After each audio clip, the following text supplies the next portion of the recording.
السلام علیکم ورحمۃ اللہ وبرکاتہ۔ سجدہ تلاوت کرتے کرتے سجدہ آ جائے درمیان میں تو کیا طریقہ ہے؟ بسم اللہ الرحمن الرحیم۔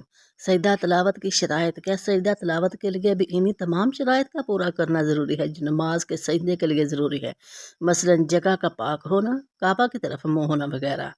جی ہاں، نماز کی شرائط سجدہ تلاوت کے لیے بھی ضروری ہے۔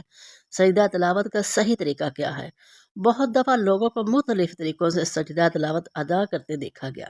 براہ کرم سجدہ تلاوت کا صحیح طریقہ یہ ہے: اللہ اکبر کہہ کر سجدہ میں چلا جائے اور سجدہ میں 3 بار سبحان ربی الاعلیٰ کہے، اللہ اکبر کہہ کر اٹھ جائے، بس یہی سجدہ تلاوت ہے۔ کھڑے ہو کر اللہ اکبر کہتے ہوئے سجدہ میں جانا افضل ہے، اور اگر بیٹھے بیٹھے کر بھی لے تو بھی جائز ہے۔ سجدہ تلاوت میں صرف ایک سجدہ ہوتا ہے۔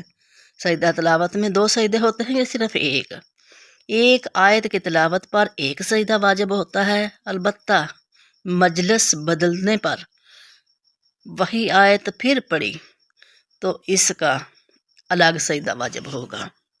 جزاک اللہ۔